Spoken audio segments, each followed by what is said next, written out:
Well, I'm down at the Department of Education, Sport and Culture with us is the Minister, and also got Geoff, who's very much into figures. We've got lots of figures here. This is response to David Watt's interview he did with us about these league tables and how he was worried about what he was seeing in them. He's gone to you, freedom of information requests flying left, right and centre. You were described as not being too helpful or something in there. I remember something about that, wasn't it? I think he tried to say that I was a bit terse. Well, Terse? I've never spoken to Mr. Watts. So he's never even contacted me. Maybe he's talking about the department then in general. No, I think he was responding to something that he'd said to Manx Radio, yeah.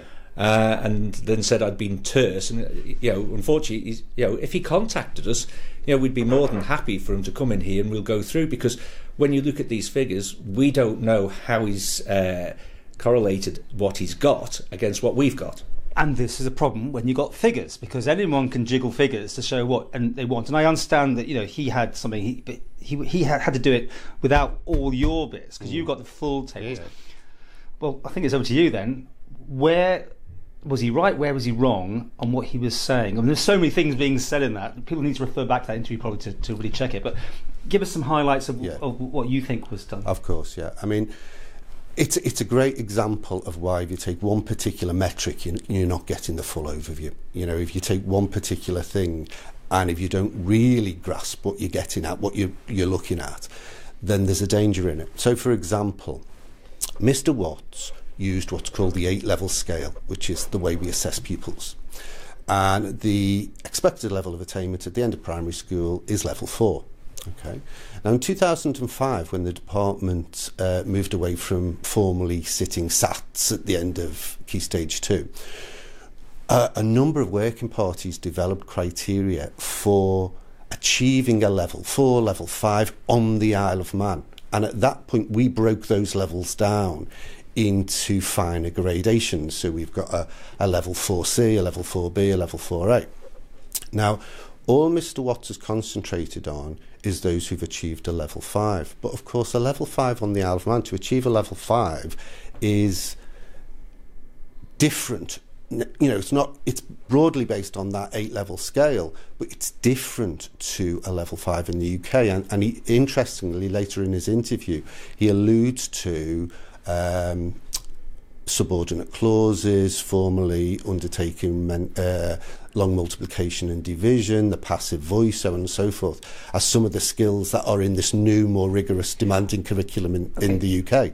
They're already in our level 5. Was he on the money anywhere as far as you're concerned with what he was bringing out? Yeah, it was very interesting analysis. He'd gone to a lot of detail on it, and in particular his reference to the importance of contextual factors, so whether there's a high level of free school meals or whether the numbers are low in a particular year group. Absolutely, those points were very valid.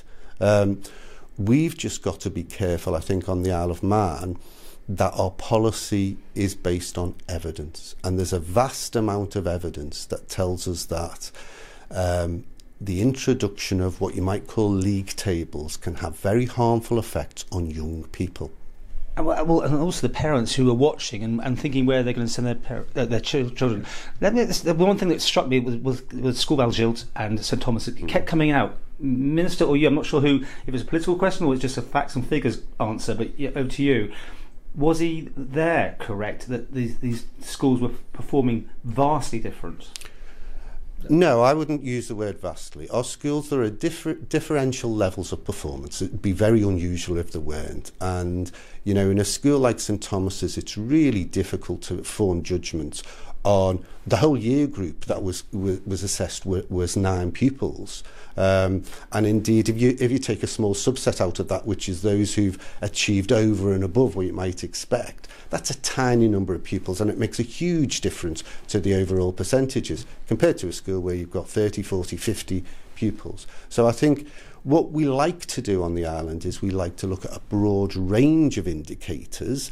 Mr. Watts has taken one small part of the attainment indicator. Fine, that's interesting.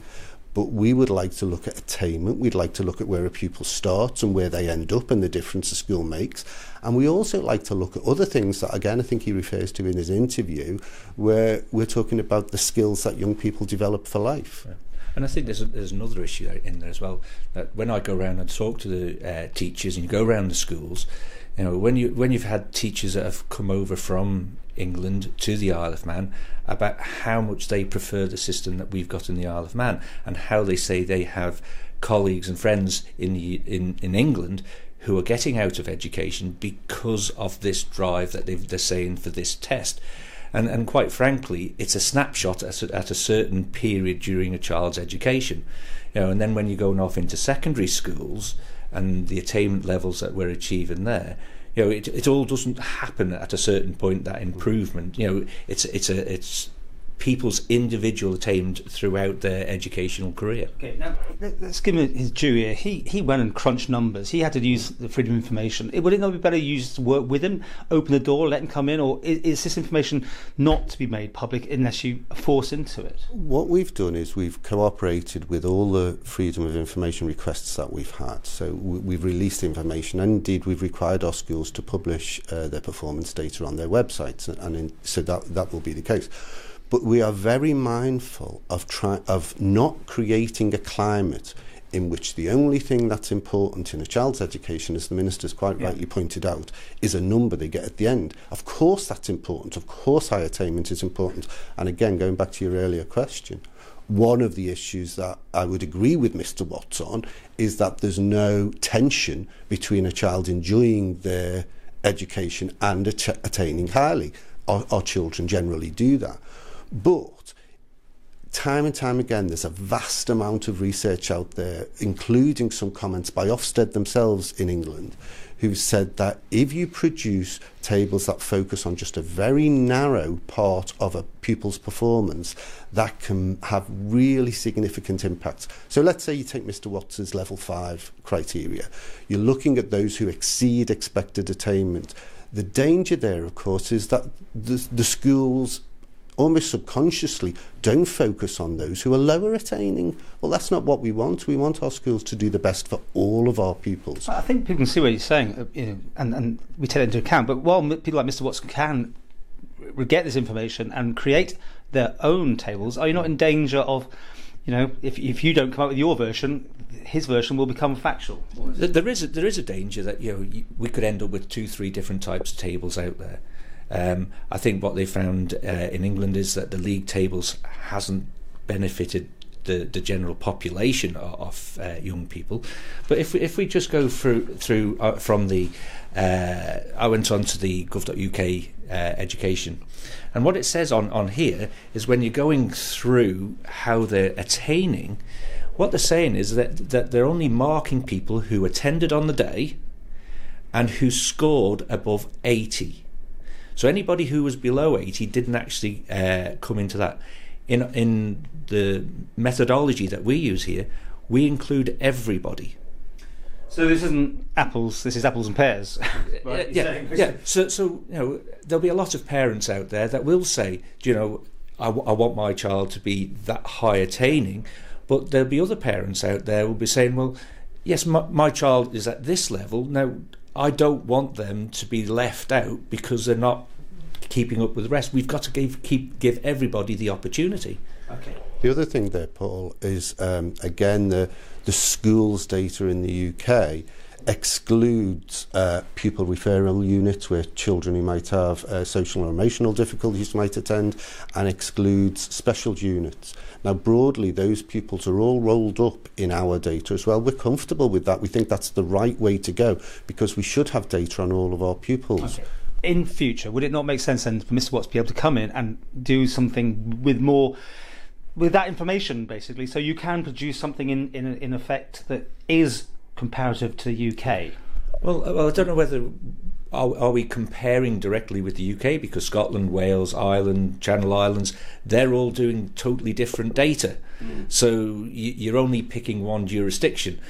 I think what we have to do is we have to look to see what's best for our children here, and if our system doesn't match up to the primary school levels, because don't forget, once we go to secondary schools, then you've got your GCSEs and your A levels, which you have got more possibly a comparator with than actually at the primary school. One final point on that. the department has had this system of levels for many, many years, and indeed, you know, we took it on board 20 odd years ago, and it is other jurisdictions that have shifted their assessment metrics, meaning that current comparisons are really, really difficult. No, sorry. Go on. No, I was just going to say, are you happy with the results in the Isle of Man? Are you happy with all the schools? Are they performing? Are there some that aren't, in your view? I mean, I'm not asking you to name them now as such. We kind of know where we're heading on this one. But are you happy with the system and where it's going? I think there's always room for improvement. You know, to say that everything's great, I think we would be dodging the issue. But I think there's room for improvement in there. And we do have a validation procedure going through, and they are published. So, you know, and they're externally validated as well. So it's not just us assessing ourselves, they're validated by an external. Yeah. Quick word on that, Paul. I mean, I wouldn't want people to run away with the idea that our schools aren't quality assured. There's actually very rigorous quality assurance of our schools. I mean, can you put a school into special measures, in that sort of horrible word they're using in the UK? But what we do is, obviously, annually we look at all of the schools' data, and again, a range of metrics, not just one very narrow metric. As well as that, we have a small team that work with schools over a long period and get to know them. So they'll also assess not just the attainment and achievement, but they can look at what are the partnerships like with parents, what's the leadership like, how good are they at safeguarding, and all of those things. And we assess that annually and produce a sort of view on each school. And then we will deploy a member of my team differentiated amounts during the course of that year according to the school's need. So a school could have anything up to 9 visits a year from one of my team that goes out and looks at a different area of their work. But we're aware that, you know, the Isle of Man's a small community and we need that to be rigorous and robust. So once every 3 years, an external provider comes over and checks that all of this is working well, checks that the school is making the right judgments, and indeed in that group, if there is any disagreement, it's the external person who has that final say. of course, this never hits the public, does it? This is all done very quietly behind the scenes. Some of it is. The external validation reports, as the Minister's just said, are made public, and we require our schools to tell the parents when they've had a validation report. The other thing I should have said as well, in terms, sorry, going back to your special measures question, if during this annual analysis that we undertake, we consider that there's a significant issue with the school, we'll add an additional programme in called the Improving Schools programme, and that way they get additional visits on top of the 6 or 9 that they're getting anyway, where myself and another colleague will go very regularly and say, this is what you must do, and is it having an effect? And we check that very, very thoroughly. Was there anything that Mr. Watts threw up in his data that rang bells for you at all, or was it everything you knew about? We were aware of it all. You know, we were aware of the level 5 data, we were aware of the level 4 data, we're aware of the data. Well, I knew you know the data because you handed over, but was there any conclusions he drew that should worry you or the public? Well, I think what it is that we don't know how he's correlated all of that, how he's broken it down. And you can ask him. Yes, and like I said, he's not actually contacted me, but he will be now, I'm sure. Yeah, well, and we don't have a problem with that. But I think one of the issues is that, you know, we're trying to improve the schools, and if Mr. Watts wants to come in and we can go over these figures, but ultimately what we want the high level of education for our children across all our schools. We don't want to be in a situation in the UK where that you're seeing schools that are going into special measures because they've lost children, because of the levels have gone down, because they've been chasing funding, because that's the other issue that you've got is in the English model they're chasing funding all the time. So it becomes about the funding and about how they choose the children to go in there, so it's not the community that we have here. And finally, I think I'd say, yes, of course, Mr. Watts has done an extremely impressive job, actually. You know, it's a very detailed analysis, but it's a small part of the analysis. And there's a range, I think, as he alludes to himself, there's a range of other metrics that you'd want to take into account in judging the overall quality of a school. Overwhelmingly, our schools perform a very good job, and when we go and do validations on schools, most parents are aware of that.